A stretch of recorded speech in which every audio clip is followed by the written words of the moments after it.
Michael Savage. Wear galoshes so you can step over the human waste in the streets. Welcome to the program. So look, I wake up this morning early, go on the internet, and I stumble on a story on Newsmax. Trump admitted to meeting Putin in an interview with Michael Savage. Apparently, the vermin on the left have scoured all of my past tapes to try and nail, I guess, me and Trump to a cross. I don't know what they think they're going to achieve with this, but Trump was on my show on October 6, 2015, and during the meeting, we talked about a lot of things. It's a long interview, and they found something, this cretin, Michael Isikoff, a loser of the highest order, a left-wing fanatical hack, and so they run the story on Yahoo News. Tape shows Trump contradicting himself again on Putin meeting.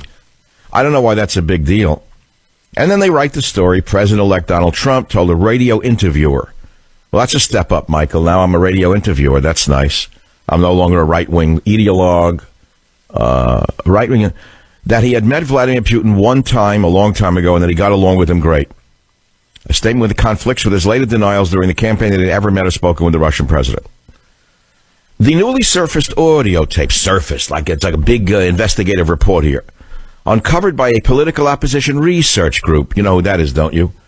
The most perverted, sick people in America, who even Joseph Stalin would have found too extreme, could fuel new questions about the precise nature of Trump's past relations with the Russian president. All right, you get the whole picture. On the newly uncovered audio tape, like they did a Pulitzer Prize search here, released by the Democratic Coalition Against Trump, Trump discusses Putin with conservative radio host Michael Savage, telling him it's wonderful that the Russians were really hitting ISIS hard in Syria. Isikoff, is that a bad thing that he was hitting ISIS hard in Syria, you moron, you? You know what they do to you and your ilk? Do you know what ISIS would do to you, Isikoff? They throw you down a well. Savage asks, have you ever met Vladimir Putin?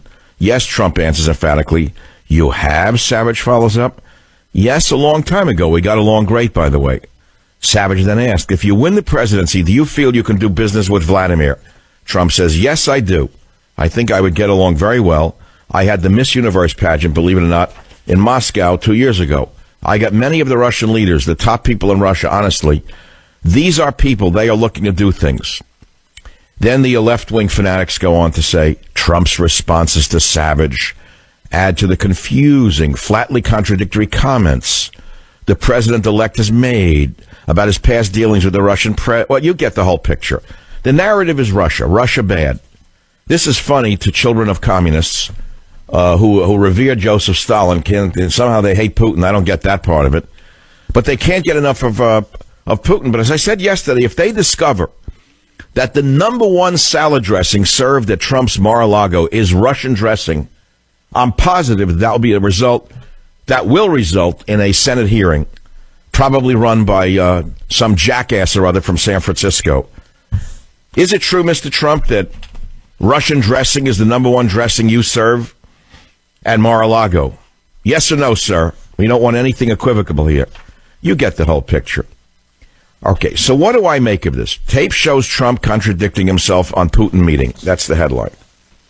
And I saw it on Newsmax. The headline was a little different. Trump admitted to meeting Putin in an interview with Michael Savage. So what is my take on this? Simple. It only serves to undermine Trump with an unimportant inaccuracy. In the end, who cares if he met Putin once before in his life as a businessman? Do you know that some of the other candidates had met Putin? Fiorina, for example, talked about it in particular. But what does that really mean? When you're a billionaire, businessman, you meet lots of foreign leaders. This was before he was running. That's one thing I want to say. In other words, he met Putin a long time ago in a superficial social or business situation before he even ran for the presidency. And I think that would be consistent with his statements that he never discussed issues connected with the 2016 election with Putin. So what is the big deal? The answer is no big deal. The answer is anything they can do to throw mud at Trump, they will do. And now they're trying to smear me and get a twofer out of it. That's standard for us, Isikoff, a man who would like to be relevant again, but he was not relevant when he was relevant.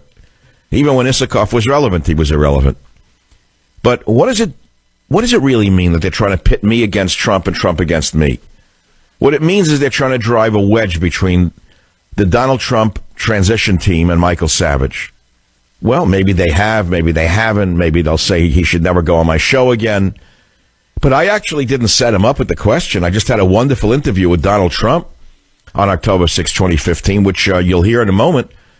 And he admitted he met Putin. Listen to the short version of this in number 2. Have you met Vladimir Putin? Yes. You have? One time, yes, long time ago. Do you feel... Along with a great, by the way.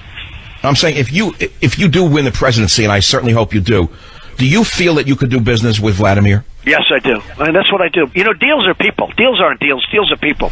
Yes, I think I would get along very well. I had the big Miss Universe pageant in, believe it or not, in Moscow 2 years ago. I got to know so many of the Russian leaders and the top people in Russia.